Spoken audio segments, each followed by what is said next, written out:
2 ലക്ഷം രൂപ വില വരുന്ന ആംബ്യൂളുകളുമായി യുവാവ് ആലപ്പുഴ എക്സൈസ് സംഘത്തിന്റെ പിടിയിലായതാണ് ഇന്നത്തെ ആദ്യ ക്രൈം റിപ്പോർട്ട്. പിടിയിലായത് സ്കൂൾ കോളേജ് വിദ്യാർത്ഥികൾക്കിടയിൽ മയക്കുമരുന്ന് വിതരണം ചെയ്യുന്ന റാക്കറ്റിലെ പ്രധാനിയെന്നും വിവരം. സംഘാംഗങ്ങൾക്ക് വേണ്ടി അന്വേഷണം ആരംഭിച്ചു. റിപ്പോർട്ടിലേക്ക്. ജില്ലയിലെ സ്കൂൾ കോളേജുകൾ കേന്ദ്രീകരിച്ച് മയക്കുമരുന്ന് വിൽപ്പന നടത്തിവരുന്ന വൻ ശൃംഖലയിലെ പ്രധാന കണ്ണിയാണ് എക്സൈസ് സംഘത്തിന്റെ പിടിയിലായത്. തമിഴ്നാട് കുളച്ചൽ സ്വദേശി ശ്രീജിത്താണ് പിടിയിലായത്. Alappuzha excise range inspector S Madhusoodanan പിള്ളയുടെ നേതൃത്വത്തിലുള്ള സംഘമാണ് ഇയാളെ അറസ്റ്റ് ചെയ്തത്. 213 ആംബ്യൂൾ മയക്കുമരുന്നുമായാണ് ഇയാളെ പിടികൂടിയത്. ജില്ലയുടെ വിവിധ പ്രദേശങ്ങളിൽ കഞ്ചാവും മയക്കുമരുന്നും വ്യാപകമായതോടെയാണ് എക്സൈസ് പരിശോധന കർശനമാക്കിയത്. 2 ലക്ഷം രൂപയിലധികം വില വരുന്ന ആംബ്യൂളാണ് ഇപ്പോൾ പിടികൂടിയത്. ആലപ്പുഴ ജില്ലയിലും സമീപ ജില്ലകളിലും മയക്കുമരുന്ന് വ്യാപാരം നടത്തിവരുന്ന ശ്രീജിത്ത് കുറച്ചു കാലമായി എക്സൈസ് സംഘത്തിന്റെ നിരീക്ഷണത്തിലായിരുന്നു. ഇന്ന് ഉച്ചയോടെ പറവൂർ ഭാഗത്ത് വെച്ചാണ് ഇയാളെ പിടികൂടുന്നത്. എക്സൈസ് ആലപ്പുഴ റേഞ്ച് ഇൻസ്പെക്ടറായ ഞാനും എൻ്റെ ടീമും ചേർന്ന് പിടികൂടുകയുണ്ടായി. ഇയാളാണ് ആലപ്പുഴയിലെ മയക്കുമരുന്ന് വിതരണക്കാരിലൊരു പ്രധാനിയാണ് ഇയാൾ മാത്രമല്ല മറ്റു പലരും ഉണ്ടെന്നാണ് അറിയുക. പക്ഷേ ഇയാളൊരു പ്രധാനപ്പെട്ട ഒരു കണ്ണിയാണ് ഇതിൽ. സ്കൂളുകളിലും മറ്റും ഒരു ആംബ്യൂളിന് 1000 രൂപ പ്രകാരമാണ് വിൽപ്പന നടത്തിവരുന്നത്. നാഗർകോവിൽ കുളച്ചിൽ ഭാഗത്തു നിന്നാണ് പ്രധാനമായും മയക്കുമരുന്ന് കേരളത്തിലെത്തുന്നതെന്നാണ് എക്സൈസ് സംഘം വിലയിരുത്തുന്നത്. ഇതുമായി ബന്ധപ്പെട്ട് മയക്കുമരുന്നിന്റെ വിതരണക്കാരെക്കുറിച്ചും എക്സൈസ് സംഘം അന്വേഷിച്ചു വരികയാണ്. ബാറുകൾ നിർത്തലാക്കിയതോടെ കേരളത്തിൽ മയക്കുമരുന്നിന്റെ വിൽപ്പന വർദ്ധിച്ചു വരികയാണ്. എക്സൈസിന്റെയും പോലീസിന്റെയും ഭാഗത്തു നിന്നും കാര്യമായ പരിശോധന നടക്കുന്നില്ല എന്ന പരാതി നിലനിൽക്കുന്നതിനിടയിലാണ് ഇപ്പോൾ ആംബ്യൂളുകൾ പിടികൂടിയത്. News bureau, Alappuzha. കലാഭവൻ മണിയുടെ ആന്തരിക അവയവങ്ങളുടെ രാസപരിശോധന സംബന്ധിച്ച് പോലീസും റീജിയണൽ ലബോറട്ടറിയും തമ്മിൽ തർക്കം. ഇതേ തുടർന്ന് പരിശോധന ഹൈദരാബാദിലെ ഫോറൻസിക് ലാബിലേക്ക് മാറ്റി. കാക്കനാട് റീജിയണൽ ലബോറട്ടറിയുടെ പരിശോധനയിലാണ് കീടനാശിനിയുടെ അംശം കണ്ടെത്തിയിരുന്നത്. കാക്കനാട് റീജിയണൽ ലബോറട്ടറിയിൽ നിന്ന് കഴിഞ്ഞ ദിവസമാണ് അന്വേഷണ ഉദ്യോഗസ്ഥർ ഫോറൻസിക് തെളിവുകളും ആന്തരിക അവയവ ഭാഗങ്ങളും തിരികെ വാങ്ങിയത്. തൃശൂർ സബ് ജുഡീഷ്യൽ മജിസ്ട്രേറ്റിന്റെ ഉത്തരവുമായി എത്തിയ അന്വേഷണ സംഘത്തിലെ 2 ഉദ്യോഗസ്ഥരാണ് തെളിവുകൾ തിരികെ വാങ്ങിയത്. ലാബിൽ നടത്തിയ പരിശോധനയിൽ മണിയുടെ മരണകാരണമായി വിലയിരുത്തപ്പെടുന്ന ക്ലോറിപൈറിഫോസ് എന്ന കീടനാശിനിയുടെ അംശം കണ്ടെത്തിയിരുന്നു. എന്നാൽ മണിയെ അവസാനം ചികിത്സിച്ച അമൃത ആശുപത്രിയുടെ റിപ്പോർട്ടിലോ പോസ്റ്റ്മോർട്ടം നടത്തിയ തൃശൂർ മെഡിക്കൽ കോളേജിന്റെ റിപ്പോർട്ടിലോ ഇത്തരം കണ്ടെത്തലുകളില്ല. കീടനാശിനി കഴിച്ചാൽ ഉണ്ടാകുന്ന രൂക്ഷഗന്ധം ഉണ്ടായതായും അവസാനം ഒപ്പമുണ്ടായിരുന്നവർ പറയുന്നില്ല. ഈ സാഹചര്യത്തിലാണ് വീണ്ടും രാസപരിശോധന നടത്താൻ തീരുമാനിച്ചത്. എന്നാൽ പഴയ സ്ഥലത്ത് ഇനി വേണ്ടെന്നത് സംസ്ഥാന റീജിയണൽ ലാബിനെ പോലീസ് അവിശ്വസിക്കുന്നതിന്റെ വ്യക്തമായ സൂചനയാണ്. മണിയുടെ മരണം സംബന്ധിച്ചുണ്ടായ ആക്ഷേപങ്ങൾ കൂടുതലും റീജിയണൽ ലാബിന്റെ റിപ്പോർട്ടിനെ തുടർന്നായിരുന്നു. അതുകൊണ്ട് തന്നെ മരണത്തിലെ ദുരൂഹത നീക്കാൻ ഇനി ഇവിടെ പരിശോധന നടത്തിയതുകൊണ്ട് കാര്യമില്ലെന്നാണ് പോലീസിലെ ഉന്നതരുടെ വിലയിരുത്തൽ. അതേസമയം പോലീസും റീജിയണൽ ലബോറട്ടറിയും തമ്മിലുള്ള ശീതസമരത്തിന്റെ ഭാഗമാണ് ഇപ്പോഴുള്ള നീക്കമെന്നും ആരോപണമുണ്ട്. News bureau, Kochi. തൃശൂരിലെ ഫ്ളാറ്റിൽ യുവാവ് മർദ്ദനമേറ്റ് മരിച്ച സംഭവത്തിൽ കോൺഗ്രസ് നേതാവ് എം.ആർ. രാംദാസ് പ്രതിയാകും. യൂത്ത് കോൺഗ്രസ് നേതാവ് വി.എ. റഷീദും കൂട്ടാളികളും സതീശനെ കൊലപ്പെടുത്തിയത് രാംദാസിന്റെ അറിവോടെയാണെന്ന് പോലീസ് പറയുന്നു. മുഖ്യപ്രതി റഷീദിനെ സംഭവസ്ഥലത്തെത്തിച്ച് തെളിവെടുപ്പ് നടന്നു. യൂത്ത് കോൺഗ്രസ് നേതാവ് വി.എ. റഷീദിന്റെ ഫ്ളാറ്റിൽ ഷൊർണൂർ സ്വദേശി സതീശനെ മർദ്ദിച്ച് കൊലപ്പെടുത്തിയ കേസിൽ കോൺഗ്രസ് നേതാവ് എം.ആർ. രാംദാസിന് വ്യക്തമായ പങ്കുണ്ടെന്നാണ് ചോദ്യം ചെയ്യലിൽ തെളിഞ്ഞത്. രാംദാസിന്റെ സാന്നിധ്യത്തിലാണ് അയ്യന്തോളിലെ ഫ്ളാറ്റിൽ ദിവസങ്ങൾ നീണ്ട മർദ്ദനം നടന്നതെന്ന സൂചന ലഭിച്ചു. മുഖ്യപ്രതി റഷീദിനെ സംഭവസ്ഥലത്ത് എത്തിച്ച് നടത്തിയ ചോദ്യം ചെയ്യലിലും രാംദാസിന്റെ അറിവോടെയാണ് മർദ്ദനം നടന്നതെന്ന മൊഴി ലഭിച്ചു. കൊലപാതക ശേഷം കേസ് വഴിതിരിച്ചുവിടാൻ ശ്രമിച്ചതും പ്രതികളെ രക്ഷപ്പെടാൻ സഹായിച്ചതും രാംദാസ് ആണെന്ന് സ്ഥിരീകരിച്ചു. ഇതോടെ കൊലപാതക കേസിൽ കോൺഗ്രസ് നേതാവായ രാംദാസ് കൂടി പ്രതിയാകും. രാംദാസ് പ്രതിയാവുന്നത് രാംദാസ് ഒന്നാമത് ഈ സംഭവം അടിക്കുന്നത് കണ്ടിട്ടുണ്ട്. അതിന്റെ കാര്യങ്ങൾ പോലീസിനെ വഴിതെറ്റിക്കുന്നു. ഇതെല്ലാം അതിനകത്ത് വരുന്ന കാര്യങ്ങളാണ്. ഗുരുവായൂർ സ്വദേശിനി ശാശ്വതിയുമായുള്ള ബന്ധത്തെ ചൊല്ലിയാണ് യൂത്ത് കോൺഗ്രസ് നേതാവ് റഷീദ് സതീശനുമായി തെറ്റിയത്. റഷീദിന്റെ രഹസ്യബന്ധം സതീശൻ സുഹൃത്തുക്കളോട് പറഞ്ഞതായിരുന്നു തർക്കത്തിന് കാരണം. തുടർന്ന് ശാശ്വതിയും സഹായി കൃഷ്ണപ്രസാദും ചേർന്ന് സതീശനെ ക്രൂരമായി മർദ്ദിച്ചു. മർദ്ദനത്തിനിടെ സതീശനെ മൂത്രം കുടിപ്പിച്ചതായും പ്രതികൾ ചോദ്യം ചെയ്യലിൽ വ്യക്തമാക്കി.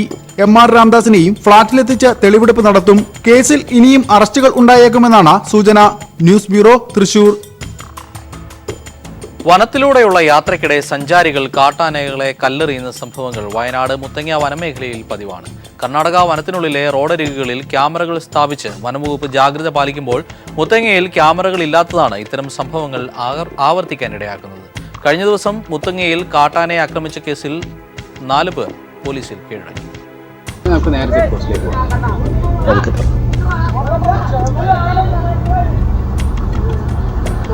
ഡോർ അടിച്ചിട്ട് വരാൻ പറയും. കഴിഞ്ഞ ദിവസമാണ് കോഴിക്കോട് ബാംഗ്ലൂരു ദേശീയപാതയിൽ മുത്തങ്ങയ്ക്ക് സമീപം വെച്ച് 4 യുവാക്കൾ ചേർന്ന് റോഡരികിൽ നിൽക്കുകയായിരുന്ന ആനയെയും കുട്ടിയെയും കല്ലെറിഞ്ഞ് ഉപദ്രവിച്ചത്. ഈ അതിക്രമം ഏറെ നേരം തുടരുകയും ചെയ്തു. അതുവഴിയെത്തിയ മറ്റൊരു യാത്രക്കാരൻ ഇത് മൊബൈൽ ഫോണിൽ പകർത്തി. വനം വകുപ്പ് പ്രതികളെ തിരിച്ചറിയുകയും അറസ്റ്റ് ചെയ്യാനുള്ള നടപടികൾ സ്വീകരിച്ചു വരികയും ചെയ്ത സാഹചര്യത്തിലാണ് ഇവർ കീഴടങ്ങിയത്. മേപ്പാടി സ്വദേശികളായ റിയാസ്, ഷമീർ, അബ്ദുൾ റസാഖ്, ഷമൽ ഹഷീം എന്നിവരാണ് പ്രതികൾ. ഇവർ സഞ്ചരിച്ച കാറും വനംവകുപ്പിന്റെ കസ്റ്റഡിയിലാണ്. വന്യജീവി സംരക്ഷണ നിയമത്തിൽ മൃഗങ്ങളെ വേട്ടയാടിയെന്ന നിയമം ഉപയോഗിച്ചാണ് യുവാക്കൾക്കെതിരെ കേസെടുത്തിട്ടുള്ളത്. 7 വർഷം തടവും പിഴയും അനുഭവിക്കാവുന്ന വകുപ്പാണിത്. മുത്തങ്ങ വനത്തിൽ നിന്ന് കർണാടകയിലേക്ക് കടന്നാൽ വനത്തിനുള്ളിലെ റോഡരികുകളിലെല്ലാം ക്യാമറകൾ സ്ഥാപിച്ചിട്ടുണ്ട്. അതിക്രമങ്ങൾ തടയാൻ പെട്രോളിംഗ് നടത്തി വനംവകുപ്പ് അതീവ ജാഗ്രത പാലിക്കുന്നതുകൊണ്ട് ഇത്തരം സംഭവങ്ങൾ കർണാടക, തമിഴ്നാട് വനമേഖലകളിൽ കുറവാണ്. എന്നാൽ വനത്തിനുള്ളിലെ ഇത്തരം അതിക്രമങ്ങൾ നമ്മുടെ വനമേഖലകളിൽ ദിനംപ്രതി നടക്കുന്നുണ്ട്. News bureau, Wayanad. മലമ്പുഴ കടുകാംകുന്നിൽ 2 CPIM പ്രവർത്തകരെ വെട്ടിക്കൊലപ്പെടുത്തിയ കേസിൽ 5 RSS പ്രവർത്തകർ കുറ്റക്കാരാണെന്ന് കോടതി. പാലക്കാട് ജില്ലാ അഡീഷണൽ സെഷൻസ് കോടതി ആണ് വിധി പറഞ്ഞത്. ഇവർക്കുള്ള ശിക്ഷ കോടതി നാളെ പ്രഖ്യാപിക്കും. 2007 ഒക്ടോബർ 29-ന് CPM പ്രവർത്തകരായ ഗോപാലകൃഷ്ണൻ, രവീന്ദ്രൻ എന്നിവർ കൊല്ലപ്പെട്ട കേസിലാണ് കോടതിയുടെ വിധി. മലമ്പുഴ പോലീസ് രജിസ്റ്റർ ചെയ്ത കേസിൽ 7 RSS പ്രവർത്തകർ പ്രതികളായിരുന്നു. 1 മുതൽ 3 വരെ പ്രതികളായ മണികണ്ഠൻ, രാജേഷ്, മുരുകദാസൻ, 5-ാം പ്രതി സുരേഷ്, 7-ാം പ്രതി ഗിരീഷ് എന്നിവർ കുറ്റക്കാരാണെന്ന് കോടതി കണ്ടെത്തി. 4-6 പ്രതികളെ കോടതി വെറുതെ വിട്ടു. ഗൂഢാലോചനക്കാരായ ഇവർക്കെതിരെ അപ്പീൽ നൽകുമെന്ന് സ്പെഷ്യൽ പ്രോസിക്യൂട്ടർ വിനോദ് കൈനാട് പറഞ്ഞു. വെറുതെ വിട്ട പ്രതികൾക്കെതിരെ അപ്പീൽ പോകുന്നുണ്ട്. അവർ 4-ാം പ്രതിയുടെ നേതൃത്വത്തിലാണ് കോൺസ്പിറസി, ഗൂഢാലോചന നടത്തി, രാഷ്ട്രീയ ലക്ഷ്യത്തോടു കൂടി ഗൂഢാലോചന നടത്തി എന്ന് തന്നെയാണ് പ്രോസിക്യൂഷന്റെ വാദം. അതിനനുസരിച്ചുള്ള ടെലിഫോണിക് കോൺവെർസേഷനും മറ്റ് എവിഡൻസുകളും ഞങ്ങൾ ഹാജരാക്കിയിട്ടുണ്ട്. അതിനെ അടിസ്ഥാനമാക്കിക്കൊണ്ട് 4-6 പ്രതികൾക്കെതിരെ പ്രോസിക്യൂഷന്റെ ഭാഗത്തുനിന്നും അപ്പീൽ പോകുന്നതാണ്. മലമ്പുഴ കാലിത്തീറ്റ ഫാക്ടറിയിലെ തൊഴിലാളികളായിരുന്നു കൊല്ലപ്പെട്ട 2 പേരും. ഒരു വിവാഹ പാർട്ടി കഴിഞ്ഞ് വീടുകളിലേക്ക് മടങ്ങുന്നതിനിടെ പതിയിരുന്ന RSS സംഘം 2 പേരെയും മാരകായുധങ്ങൾ ഉപയോഗിച്ച് വെട്ടിക്കൊല്ലുകയായിരുന്നു. കടുക്കാംകുന്ന് നിലമ്പത്തി പാലത്തിൽ വെച്ചായിരുന്നു ആക്രമണം. News bureau, Palakkad. ലോകത്തെ മുൾമുനയിൽ നിർത്തിയ വിമാന റാഞ്ചലിന് ഒടുവിൽ നാടകീയ പര്യവസാനം. കുടുംബ പ്രശ്നങ്ങളെ തുടർന്ന് ഈജിപ്ഷ്യൻ സ്വദേശിയാണ് വിമാനം റാഞ്ചിയത്. മണിക്കൂറുകൾ നീണ്ട അനുനയത്തിലൂടെ റാഞ്ചിയെ പിന്നീട് അറസ്റ്റ് ചെയ്യുകയായിരുന്നു. യാത്രക്കാരെല്ലാവരും സുരക്ഷിതരാണ്. കുടുംബ പ്രശ്നങ്ങളെ തുടർന്ന് ഒരു യാത്രക്കാരനാണ് വിമാന റാഞ്ചൽ ആസൂത്രണം ചെയ്തത്. ഈജിപ്ഷ്യൻ സ്വദേശിയായ സെയ്ഫ് എൽദീൻ മുസ്തഫ എന്നയാൾ സൈപ്രസുകാരിയായ മുൻ ഭാര്യയെ കാണുന്നതിനു വേണ്ടിയാണ് ലോകത്തെ മുഴുവൻ മുൾമുനയിൽ നിർത്തിയ ക്രൂരകൃത്യത്തിന് പദ്ധതിയിട്ടതെന്നാണ് റിപ്പോർട്ടുകൾ. പ്രാദേശിക സമയം 8:45-ന് അലക്സാണ്ട്രിയയിൽ നിന്നും കെയ്റോവിലേക്കുള്ള യാത്രാമധ്യേ ഈജിപ്റ്റ് എയറിന്റെ MS-181 വിമാനം ഇയാൾ റാഞ്ചുകയായിരുന്നു. ശരീരത്തിൽ ബോംബ് ഘടിപ്പിച്ച ചാവേർ വിമാനം സൈപ്രസിലേക്ക് തിരിച്ചുവിടാൻ പൈലറ്റിനോട് ആവശ്യപ്പെട്ടു. വിസമ്മതിച്ചാൽ സ്വയം പൊട്ടിത്തെറിക്കുമെന്നും ഇയാൾ ഭീഷണിപ്പെടുത്തി. പിന്നീട് റാഞ്ചിയുമായി അധികൃതർ നടത്തിയ അനുനയ ചർച്ചകളെ തുടർന്ന് യാത്രക്കാരായ സ്ത്രീകളെയും കുട്ടികളെയും വിട്ടയച്ചിരുന്നു. വിമാന റാഞ്ചൽ സംഭവത്തിന് തീവ്രവാദ ബന്ധമില്ലെന്ന് വ്യക്തമായതോടെ അധികൃതർ അനുനയ ശ്രമം തുടരുകയും മണിക്കൂറുകൾക്ക് ശേഷം റാഞ്ചിയെ അറസ്റ്റ് ചെയ്യുകയുമായിരുന്നു. സൈപ്രസ് സ്വദേശിനിയായ മുൻ ഭാര്യയ്ക്ക് കൊടുക്കാനായി വിമാന റാഞ്ചി അറബിയിൽ എഴുതിയ 4 പേജുള്ള കത്തും കണ്ടെടുത്തിട്ടുണ്ട്. News desk. കരുണ എസ്റ്റേറ്റിന് കരമൊടുക്കാൻ പോപ്സ് ഗ്രൂപ്പിന് വേണ്ടി സർക്കാർ നടത്തിയ കള്ളക്കളി പുറത്ത്. പോപ്സിൽ നിന്ന് നികുതി സ്വീകരിക്കരുതെന്ന സർക്കാർ അഭിഭാഷക സുശീല ആർ ഭട്ടിന്റെ എതിർപ്പ് മറികടന്നാണ് തീരുമാനമെടുത്തത്.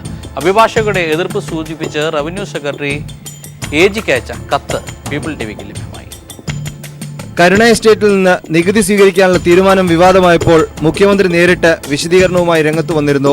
സർക്കാർ അഭിഭാഷകയായ സുശീല ആർ ഭട്ട് അനുകൂല നിലപാട് സ്വീകരിച്ച സാഹചര്യത്തിലായിരുന്നു തീരുമാനമെന്നായിരുന്നു വിശദീകരണം. സ്പെഷ്യൽ GPയുമായിട്ടും സംസാരിച്ചു. അപ്പം അവരുടെ അഭിപ്രായത്തിൽ ഈ കോടതിയുടെ തീരുമാനം കൂടെ വരുന്നതാണ് നല്ലത് എന്ന് പറഞ്ഞ സാഹചര്യം അതും ഉണ്ട്. എല്ലാ കാര്യവും കൂടെ കണക്കിലെടുത്തിട്ടാണ് ഇത് ഇങ്ങനെ തീരുമാനിച്ചത്. മുഖ്യമന്ത്രി നടത്തിയ വിശദീകരണം തെറ്റാണെന്ന് റവന്യൂ സെക്രട്ടറി അഡ്വക്കേറ്റ് ജനറൽ അയച്ച കത്തിൽ നിന്ന് വ്യക്തം. സർക്കാർ അഭിഭാഷക നികുതി സ്വീകരിക്കുന്നതിൽ കടുത്ത എതിർപ്പ് പുലർത്തുന്നതായി കത്തിൽ പറയുന്നു. ഈ എതിർപ്പ് മറികടക്കാനാണ് AGയിൽ നിന്ന് നിയമോപദേശം തേടിയതെന്നും കത്തിൽ നിന്ന് വ്യക്തം. നികുതി സ്വീകരിക്കുന്നത് നിയമപരമായി തെറ്റാണെന്ന് റവന്യൂ വകുപ്പ് കരുതുന്നില്ല. അതുകൊണ്ട് അനുകൂല നിയമോപദേശം വേണമെന്നാണ് റവന്യൂ സെക്രട്ടറിയുടെ കത്തിൽ പറയുന്നത്. ഹൈക്കോടതിയുടെ പരിഗണനയിലിരിക്കുന്ന കേസിൽ കരുണ എസ്റ്റേറ്റ് സർക്കാർ ഭൂമിയാണെന്ന് റവന്യൂ വകുപ്പ് നേരത്തെ സത്യവാങ്മൂലം നൽകിയിരുന്നു. ഇതിനു വിരുദ്ധമായി കരുണ സ്വകാര്യ ഭൂമിയാണെന്ന നിലപാടാണ് എജിക്ക് അയച്ച കത്തിൽ റവന്യൂ സെക്രട്ടറി സ്വീകരിക്കുന്നത്. സർക്കാർ അഭിഭാഷക അനുകൂല സമീപനം പുലർത്തിയെന്ന മുഖ്യമന്ത്രിയുടെ തെറ്റിദ്ധരിപ്പിക്കുന്ന പരാമർശവും കരുണ സ്വകാര്യ ഭൂമിയാണെന്ന റവന്യൂ സെക്രട്ടറിയുടെ കത്തും പോപ്സിൽ നിന്ന് നികുതി സ്വീകരിക്കാനുള്ള സർക്കാർ താൽപര്യം വ്യക്തമാക്കുന്നു. News bureau, Thiruvananthapuram. Ripper model കൊലപാതക കേസുകളിൽ പിടിയിലായ പ്രതിയെ പോലീസ് ചോദ്യം ചെയ്യുകയാണ്. പ്രതിക്ക് കൂടുതൽ കൊലപാതകങ്ങളിൽ പങ്കുണ്ടോ എന്ന കാര്യം പോലീസ് അന്വേഷിച്ചു വരുന്നു. 9 പേരെ കൊന്ന തേവര സ്വദേശി കുഞ്ഞുമോൻ കഴിഞ്ഞ ദിവസമാണ് എറണാകുളം പോലീസിന്റെ പിടിയിലായത്. 2007 മുതൽ ഈ മാസം 9 വരെ നടന്ന 9 കൊലപാതക കേസുകളിലെ പ്രതിയാണ് പിടിയിലായത്. ഈ മാസം ആദ്യം എറണാകുളം നോർത്ത് റെയിൽവേ സ്റ്റേഷൻ സമീപത്ത് വെച്ച് ഉണ്ണി എന്ന യുവാവിനെ രാത്രി കല്ലുകൊണ്ട് ഇടിച്ചു കൊലപ്പെടുത്തിയ കേസിന്റെ അന്വേഷണത്തിനിടയിലാണ് പ്രതി വലയിലായത്. രാത്രി സെക്കൻഡ് ഷോ സിനിമയ്ക്ക് കയറാറുള്ള കുഞ്ഞുമോൻ സിനിമ പൂർത്തിയാകും മുമ്പേ പുറത്തിറങ്ങി കടത്തിണ്ണകളിലും മറ്റും ഉറങ്ങുന്നവരിൽ നിന്ന് മോഷണം നടത്തും. നിലവിളിക്കുകയോ പ്രതികരിക്കുകയോ ചെയ്യുന്നവരെ തന്ത്രപൂർവ്വം ഭാരം കൂടിയ കല്ലുപയോഗിച്ച് കൊലപ്പെടുത്തുകയാണ് പതിവ്. ശാസ്ത്രീയമായി ചോദ്യം ചെയ്തപ്പോഴാണ് പ്രതി ഞെട്ടിപ്പിക്കുന്ന സത്യങ്ങൾ തുറന്നു പറഞ്ഞതെന്ന് DCP ഡോക്ടർ അരുൾ RB കൃഷ്ണ പറഞ്ഞു. വളരെ ടഫായിട്ടുള്ള ഒരു ക്യാരക്ടറാണ് ആള്, ബ്രേക്ക് ചെയ്യാനായിട്ട് പാടായിരുന്നു. അപ്പോൾ അതുകൊണ്ട് സൈക്കോളജിസ്റ്റുകളുടെ കൂടി സഹായത്തോടു കൂടിയാണ് നമ്മൾ ആളെ കുറച്ചും കൂടെ ഈ കാര്യങ്ങൾ പറയിക്കാനായിട്ട് സാധിച്ചിട്ടുള്ളത്. അപ്പോൾ അവരുടെ കൂടെ സഹായം എടുത്തിട്ടുണ്ട്. എനിക്ക് തോന്നുന്നു ഒരു 9 കേസ് ഒറ്റയടിക്ക് നമുക്കിപ്പോൾ തന്നെ ഡിറ്റക്ഷൻ ആയിട്ടുണ്ട്. എനിക്ക് തോന്നുന്നു നമ്മൾ കൂടുതൽ അന്വേഷണം നടക്കുന്നുണ്ട്. ചിലപ്പോൾ ഒരു പക്ഷേ ഈ അന്യ ജില്ലകളിൽ കൂടി ഉള്ള സാധ്യത നമ്മൾ ഡിറ്റക്ഷൻ ആകുമെന്നുള്ള സാധ്യതയും കൂടെ ചെക്ക് ചെയ്യുന്നുണ്ട്. സമ്പന്നരെ കൊലപ്പെടുത്തിയാൽ കുടുങ്ങുമെന്ന് ധാരണയുള്ളതിനാലാണ് ആക്രിക്കച്ചവടക്കാരെയും മറ്റും ലക്ഷ്യമിട്ടിരുന്നത് എന്ന് പ്രതി കുറ്റസമ്മതം നടത്തി. മദ്യത്തിനും മയക്കുമരുന്നിനും അടിമയാണെങ്കിലും പ്രതിക്ക് മാനസിക പ്രശ്നങ്ങളൊന്നുമില്ലെന്ന് പോലീസ് വ്യക്തമാക്കി. സംസ്ഥാനത്ത് നടന്നിട്ടുള്ള സമാന കേസുകൾ അന്വേഷിച്ചു വരികയാണെന്നും പ്രതിക്കെതിരെ കൂടുതൽ കേസുണ്ടാകാൻ സാധ്യതയുണ്ടെന്നും പോലീസ് അറിയിച്ചു. News bureau, Kochi. പത്തനംതിട്ട കോന്നിയിൽ അടൂർ പ്രകാശിന്റെ സ്ഥാനാർത്ഥിത്വത്തിനെതിരെ പശ്ചിമഘട്ട സംരക്ഷണ സമിതി രംഗത്ത്. അടൂർ പ്രകാശിനെ കോന്നിയിൽ മത്സരിപ്പിക്കരുതെന്ന് കാണിച്ച് ഇവർ KPCC പ്രസിഡന്റിന് കത്തയച്ചു. അടൂർ പ്രകാശിനെ മത്സരിപ്പിച്ചാൽ പരിസ്ഥിതി പ്രവർത്തകരുടെ നേതൃത്വത്തിൽ എതിർ സ്ഥാനാർത്ഥിയെ നിർത്തുമെന്നും ഇവർ പറയുന്നു. ഭൂമിദാന വിഷയത്തിലും റേഷൻ ഷോപ്പ് അനുവദിച്ചതിലും അഴിമതി ആരോപണ വിധേയനായ അടൂർ പ്രകാശിനെ കോന്നിയിൽ മത്സരിപ്പിക്കരുതെന്നാവശ്യപ്പെട്ടാണ് പശ്ചിമഘട്ട സംരക്ഷണ സമിതിയുടെ നേതൃത്വത്തിൽ KPCC പ്രസിഡന്റ് VM സുധീറിന് കത്തയച്ചത്. വിജിലൻസ് കേസിലെ പ്രതിയും ഭൂമിദാന വിഷയത്തിൽ ഏറ്റവും കൂടുതൽ ആരോപണ വിധേയനുമായ അടൂർ പ്രകാശിനെ കോന്നിയിൽ മത്സരിപ്പിക്കരുത്. അടൂർ പ്രകാശ് കോന്നിയിൽ നടത്തിയെന്ന് അവകാശപ്പെടുന്ന വികസന പ്രവർത്തനങ്ങൾ അഴിമതി മറച്ചുവെക്കാനാണെന്നും ഇവർ ആരോപിച്ചു. കേരളത്തിലെ ഭൂമി വിഷയവുമായി ബന്ധപ്പെട്ട് ഏറ്റവും കൂടുതൽ ആരോപണ വിധേയനായതും അതുപോലെ തന്നെ അടുത്ത കാലത്ത് ഏറ്റവും കൂടുതൽ വിവിധ പ്രശ്നങ്ങൾ ഭൂമിയുമായി ബന്ധപ്പെട്ട് കേരളത്തിലെ ഏറ്റവും കൂടുതൽ പ്രശ്നങ്ങൾ ഉണ്ടായിട്ടുള്ള ഒരു വ്യക്തി എന്നുള്ള നിലയിൽ റവന്യൂ മന്ത്രി എന്നുള്ള നിലയിൽ അടൂർ പ്രകാശിന് കോന്നി മണ്ഡലത്തിൽ ഇനിയും ഒരു സ്ഥാനാർത്ഥിത്വം കൊടുക്കരുത് എന്നുള്ളതാണ് പശ്ചിമഘട്ട സംരക്ഷണ സമിതിയുടെ ആവശ്യം. പ്രത്യേകിച്ചും ഈ ഒരു തെരഞ്ഞെടുപ്പുമായി ബന്ധപ്പെട്ട് ഇത്രമാത്രം അഴിമതി നിറഞ്ഞ ഒരു സാഹചര്യത്തിൽ ഒരു മന്ത്രി എന്നുള്ള നിലയിൽ അദ്ദേഹം നടത്തിയിട്ടുള്ള വികസന പ്രവർത്തനങ്ങളെ മുൻനിർത്തി അഴിമതിയെ മറയ്ക്കാനാണ് മുഖ്യമായും ശ്രമിച്ചുകൊണ്ടിരിക്കുന്നത്. അതാണ് മുഖ്യമായും നമ്മൾ ഉന്നയിച്ചിരിക്കുന്ന ഒരു വിഷയം. അടൂർ പ്രകാശ് കോന്നിയിൽ മത്സരിക്കുകയാണെങ്കിൽ സംസ്ഥാനത്തെ പരിസ്ഥിതി പ്രവർത്തകരെ ഒരുമിപ്പിച്ച് അടൂർ പ്രകാശിനെതിരെ സ്വതന്ത്ര സ്ഥാനാർത്ഥിയെ മത്സരിപ്പിക്കാനും പശ്ചിമഘട്ട സംരക്ഷണ സമിതി പ്രവർത്തകർ ആലോചിക്കുന്നുണ്ട്. News bureau, Pathanamthitta. ഭക്ഷ്യക്ഷാമവും വനവൽക്കരണവും മറന്ന് സർക്കാർ ഭൂമി പതിച്ചു നൽകരുതെന്ന് ഹൈക്കോടതി. കച്ചവട താൽപര്യങ്ങൾ കണക്കിലെടുത്ത് ഭൂമി പതിച്ചു നൽകുന്നതാവരുത് സർക്കാർ നയമെന്നും ഭൂമിശാസ്ത്രപരമായ പ്രത്യേകതകളും പൊതു താൽപര്യങ്ങളും കണക്കിലെടുക്കണം എന്നും justice A. Muhammad Mushtaq report. കാർഷികാവശ്യങ്ങൾക്കായി പാട്ടത്തിന് നൽകിയ ഭൂമിയിൽ കരിങ്കൽ ഖനനത്തിന് അനുമതി നൽകാൻ ജില്ലാ കളക്ടർമാർക്ക് അധികാരം നൽകി സംസ്ഥാന സർക്കാർ പുറപ്പെടുവിച്ച ഉത്തരവ് റദ്ദാക്കിയാണ് ഹൈക്കോടതി നടപടി. കാർഷിക ഭൂമിയിൽ ഖനന പ്രവർത്തനത്തിന് അനുമതി നൽകുന്നത് പൊതു താൽപര്യത്തിന് യോജിച്ചതാണോ എന്ന കാര്യം സർക്കാർ പരിശോധിക്കണം. കാർഷിക വൃത്തി പ്രോത്സാഹിപ്പിക്കുന്നതിനാണ് ഭൂപതിപ്പ് നിയമം ലക്ഷ്യം വെക്കുന്നത്. ഭൂമി പതിച്ചു നൽകുന്നതിനുള്ള വ്യവസ്ഥ തന്നെ കൃഷി ഉദ്ദേശം വെച്ചാണ്. സർക്കാരിന്റെ നയം തീരുമാനിക്കാൻ കോടതിക്ക് കഴിയില്ലെങ്കിലും ഇക്കാര്യത്തിൽ സർക്കാരിന്റെ ഭരണഘടനാപരമായ ഉത്തരവാദിത്തത്തെക്കുറിച്ച് ഓർമ്മിപ്പിക്കാൻ കോടതിക്ക് അവകാശമുണ്ട്. പാട്ടഭൂമിയിൽ വ്യാവസായിക ആവശ്യങ്ങൾക്കും ക്വാറി ക്രഷർ യൂണിറ്റുകൾ ആരംഭിക്കുന്നതിനും അനുമതി നൽകുന്നതിന് ജില്ലാ കളക്ടർമാർക്ക് അധികാരം നൽകി സർക്കാർ കഴിഞ്ഞ വർഷം നവംബർ 11 പുറപ്പെടുവിച്ച ഉത്തരവ് റദ്ദാക്കിയാണ് ഹൈക്കോടതി നടപടി. News bureau, Kochi. അഫ്സൽ ഗുരുവിന്റെ വധശിക്ഷയെ വിമർശിച്ച JNU വിദ്യാർത്ഥികൾക്ക് പിന്തുണയുമായി ദേശീയ മനുഷ്യാവകാശ കമ്മീഷൻ അംഗം ജസ്റ്റിസ് സിറിയക് ജോസഫ്. കോടതി വിധിയെ വിമർശിക്കുന്നത് ദേശവിരുദ്ധമാകില്ല. ഇക്കാര്യം നിയമജ്ഞർക്ക് പറ്റാമെങ്കിൽ വിദ്യാർത്ഥികൾക്കും പറയാമെന്ന് അദ്ദേഹം പറഞ്ഞു. ദേശസ്നേഹം ഏതെങ്കിലും മതവിഭാഗത്തിന്റെ കുത്തകയല്ലെന്നും സുരേഖ് ജോസഫ് പറഞ്ഞു. തിരുവനന്തപുരത്ത് കേരള ലോ അക്കാദമി സംഘടിപ്പിച്ച സെമിനാറിൽ സംസാരിക്കുകയായിരുന്നു അദ്ദേഹം. Democracy, tolerance and human rights എന്ന വിഷയത്തിലാണ് കേരള ലോ അക്കാദമി ദേശീയ സെമിനാർ സംഘടിപ്പിച്ചത്. സെമിനാർ ദേശീയ മനുഷ്യാവകാശ കമ്മീഷൻ അംഗം ജസ്റ്റിസ് സുരേഖ് ജോസഫ് ഉദ്ഘാടനം ചെയ്തു. ജയ് ഹിന്ദ് അല്ലെങ്കിൽ ഭാരത് മാതാ കി ജയ് എന്ന് പറഞ്ഞാൽ മാത്രം ദേശസ്നേഹമാവില്ലെന്നും ദേശസ്നേഹം ആരും അടിച്ചേൽപ്പിക്കുന്ന ഒന്നല്ലെന്നും സുരേഖ് ജോസഫ് പറഞ്ഞു. JNUവിലെ വിദ്യാർത്ഥികൾ അഫ്സൽ ഗുരുവിന്റെ വധശിക്ഷയെ വിമർശിച്ചതിൽ ഭരണഘടനാ വിരുദ്ധമായി ഒന്നുമില്ലെന്നും അദ്ദേഹം വ്യക്തമാക്കി. Truly democratic republic, that the preamble of the constitution recognized the constitutional goal of securing to all its citizens justice, social, economic and political, liberty of thought, expression, belief, faith and worship, equality of status and of opportunity, and promoting among all the citizens fraternity, assuring the dignity of the individual. Kerala law academy principal doctor Lakshmi P Nair, Asianet news editor MG Radhakrishnan, open magazine editor NP Ullekh, Kerala law academy faculty Dakshina Saraswathi എന്നിവർ സെമിനാറിൽ സംബന്ധിച്ചു. News bureau, Thiruvananthapuram.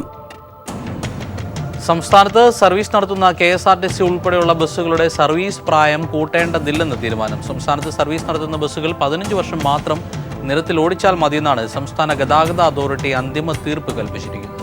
റിപ്പോർട്ടുമായി ഇന്നിവിടെ വാങ്ങുന്നു. നമസ്കാരം. സംസ്ഥാനത്ത് service നടത്തുന്ന KSRTC ബസ്സുകളുടെയും സ്വകാര്യ ബസ്സുകളുടെയും service കാലാവധി വർദ്ധിപ്പിക്കുന്നത് അപകട സാധ്യത കൂട്ടുമെന്ന സംസ്ഥാന ഗതാഗത അതോറിറ്റിയുടെ ഗവേഷണ വികസന വിഭാഗം സമർപ്പിച്ച റിപ്പോർട്ടിന്റെ അടിസ്ഥാനത്തിലാണ് ബസ്സുകളുടെ ആയുസ് വർദ്ധിപ്പിക്കേണ്ടതില്ല എന്ന അന്തിമ തീർപ്പ് വന്നിരിക്കുന്നത്. ഇതനുസരിച്ച് സംസ്ഥാനത്ത് സർവീസ് നടത്തുന്ന ബസ്സുകൾ ഇനി മുതൽ 15 വർഷമായാൽ അത് കട്ടപ്പുറത്തേക്ക് കയറ്റണം. പ്രായം കൂട്ടിക്കിട്ടാനുള്ള ബസ്സുടമകളുടെ സമ്മർദ്ദതന്ത്രങ്ങളാണ് ഇതോടെ വിഫലമായത്. അതേസമയം സർവീസ് ബസ്സുകളുടെ ആയുസ് 20 വർഷമാക്കണമെന്ന് ബസ്സുടമ സംഘടനകൾ നിരന്തരം ആവശ്യപ്പെടുകയും തുടർന്ന് ഈ സമ്മർദ്ദത്തിന് വഴങ്ങി സ്വകാര്യ ബസ്സുടമകൾക്ക് വേണ്ടി അനുകൂല നിലപാട് നേരത്തെ ഗതാഗത അതോറിറ്റി സ്വീകരിക്കുകയും ചെയ്തിരുന്നു. എന്നാൽ ശക്തമായ വിമർശനങ്ങൾ വന്നപ്പോഴാണ് വിഷയം ഗവേഷണ വികസന വിഭാഗത്തിന്റെ പരിഗണനയ്ക്ക് വിട്ടത്. ഇവർ തയ്യാറാക്കിയ റിപ്പോർട്ട് വിശദമായി പഠിച്ച ശേഷം ഗതാഗത കമ്മീഷണറുടെ അധ്യക്ഷതയിൽ ചേർന്ന അതോറിറ്റി യോഗമാണ് പുതിയ തീർപ്പുണ്ടാക്കിയത്. പുതിയ തലമുറ ബസ്സുകൾക്ക് കാര്യക്ഷമത കൂടുതലുണ്ടെങ്കിലും 15 വർഷം കൊണ്ട് gear axle tube, brake drum, propeller shaft, front axle എന്നിവയ്ക്ക് തേയ്മാനം വരുമെന്നും ഇത് അപകടത്തിന് വഴിവെക്കുമെന്നും പഠന റിപ്പോർട്ടിൽ വ്യക്തമാക്കുന്നു. Sunil Arimanoor, news bureau, Thiruvananthapuram.